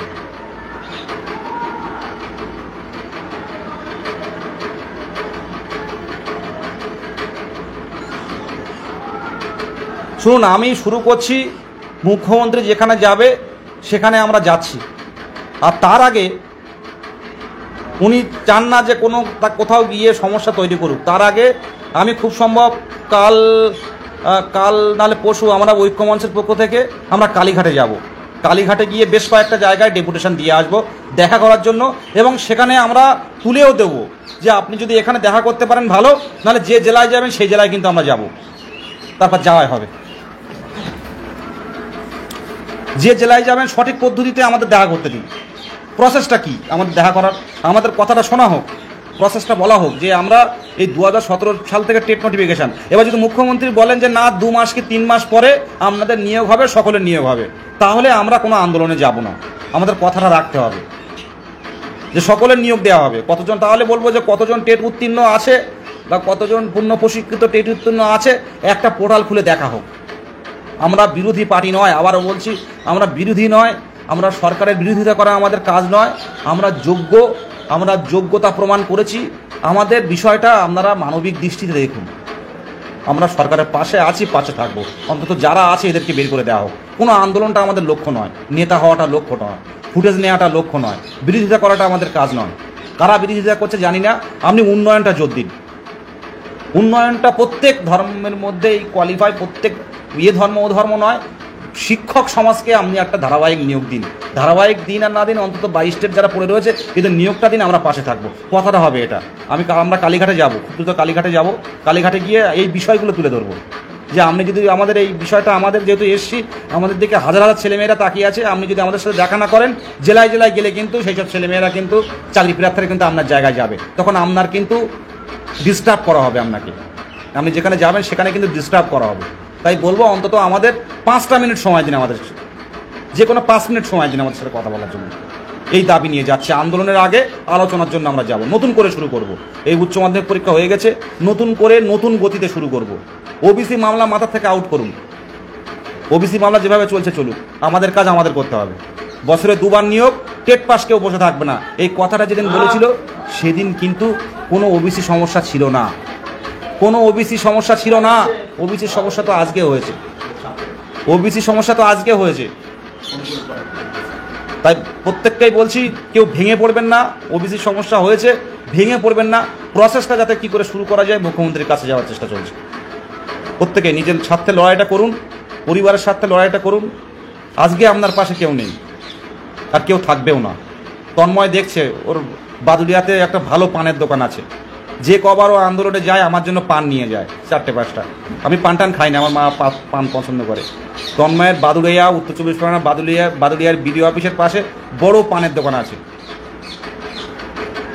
35 বছর বয়স হয়ে গেছে ছেলেটার, এখনো পর্যন্ত বিয়ে করতে পারিনি। একটা ঘর, বাবা মা আর ও থাকে। তা আমার কষ্টের কথা বলে যে বিদেশদা কী করবো, একটা চাকরি পেলে। কম্বাইন্ডে খুব ভালো ম্যাথ, জিকে জিআই করে, কম্বাইন্ডে পড়াশোনা করছে, ক্লার্কশিপ বা এইসব পরীক্ষাগুলো দিচ্ছে, সিজিএল এইসব বড় বড় পরীক্ষাগুলো দিচ্ছে সেন্ট্রালের। তো আমাকে এই অপেক্ষা, বিদেশদা এটা না হলে কিন্তু জীবনে আর কিছু করতে পারবো না, জীবনে মারা পড়ে যাবো।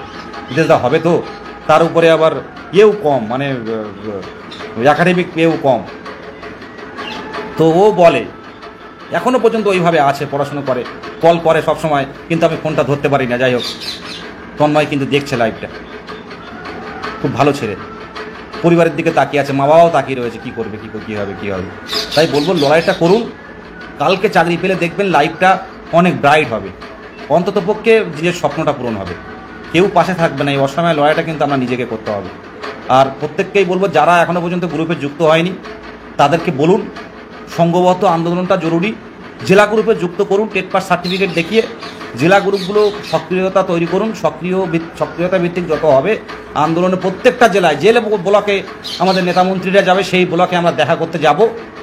প্রপার ওয়েতে, গণতান্ত্রিক পদ্ধতিতে আমরা আমাদের বিষয়টা তুলে ধরার চেষ্টা করব।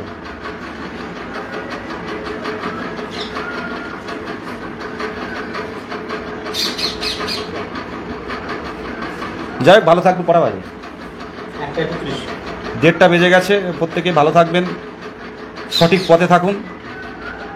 জানি যে হয়তো আমরা এখন সরে সবে যুক্ত হয়েছিল। হ্যাঁ, আয়েশা খাতুন বলছে জানি স্যার, হয়তো আমরা এখন থেকে সবে হ্যাঁ, আপনিও আসুন। আমাদের প্রত্যেকের জেলায় জেলায় বন্ধু বান্ধব যারা আছে তাদেরকেও নিয়ে আসার চেষ্টা করুন। এটা প্রত্যেকের স্বার্থে, কিন্তু বিদেশ গাজী লাইভ করছে মানে। তবে প্রথম থেকে যারা ছিল তাদের প্রতি অনেক ভালোবাসা, যারা প্রথম থেকে এই লড়াইটা আসছে, যারা লড়াইগুলো করছে আমার এই রমজান মাসে, প্রত্যেকের আশীর্বাদ দোয়া থাকলো। এই লড়াইয়ে যারা একটু হলেও কন্ট্রিবিউট করেছেন, নিজে এসে রাজপথে এসে প্রত্যেকেরই স্বপ্ন পূরণ হোক। আর যারা বাড়িতে বসে দেখছেন তাদেরকে বলবো, প্রতিকূলতা থাকবে, সংসার থাকবে, সমস্যা থাকবে, তার মধ্যে আসুন, কারণ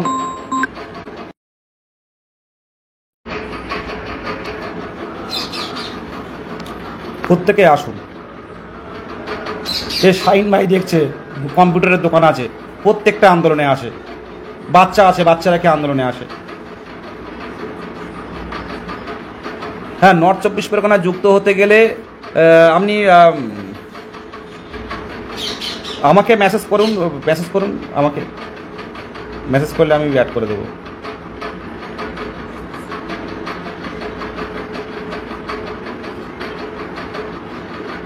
চোখ ছলছল করছে, তার কারণ হচ্ছে দেখুন এই বিভিন্ন রকম মানসিক পরিস্থিতি।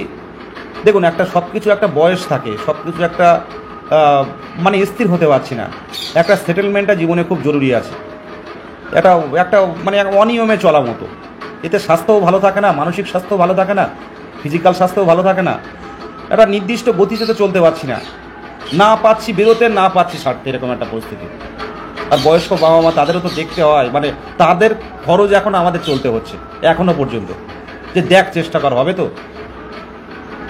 আর সামনে থেকে 2009-এ অনেকে চাকরি পাচ্ছে, তারা কোনো পড়াশোনার মধ্যেই ছিল না, তাদের দেখে আরও বেশি চাপটা তৈরি হচ্ছে।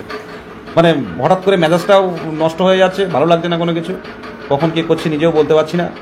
তাই বলবো যে ধারাবাহিক আন্দোলনে আসুন, অন্তত মুখ্যমন্ত্রীর কাছাকাছি বা বিভিন্ন আধিকারিকের সাথে কথা বললে অন্তত কিছু জানতে পারবো বিষয়গুলো কি হচ্ছে। বসে থাকলে কিন্তু কেউ দেখবে না, এটা দ্বিতীয় আপার প্রাইমারি হবে। ওবিসি কেসের জায়গায় ওবিসি কেস থাক। আমাদের যখন বলা হয়েছিল বছরে 2বার নিয়োগ, টেট পাস কেউ বসে থাকবে না, কোনো ওবিসি সমস্যা ছিল না তখন। প্রত্যেকের জায়গায় তৈরি থাকুন, পিছু হাঁটবেন না। ছাত্র আন্দোলনটা দেখিয়ে দিন, বিশ্ব দেখেছে ছাত্র আন্দোলন কাকে বলে।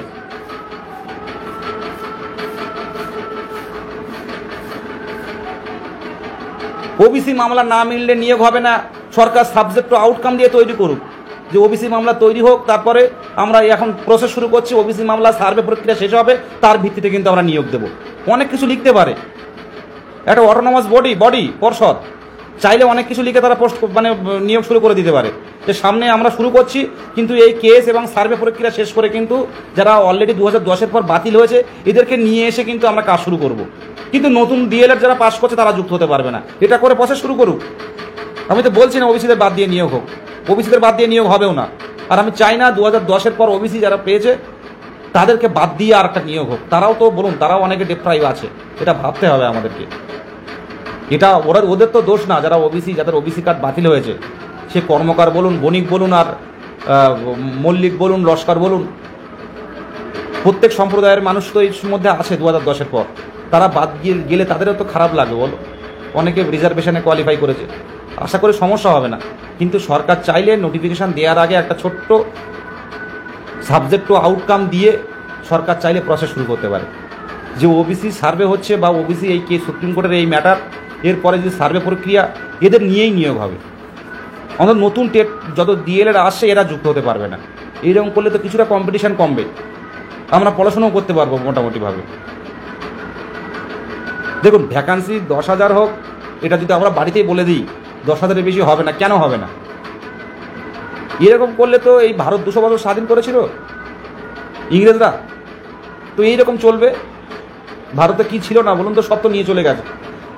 তাহলে এইভাবে চলতে থাকবে। 10,000-এর ভ্যাকান্সি কেন দেবে না?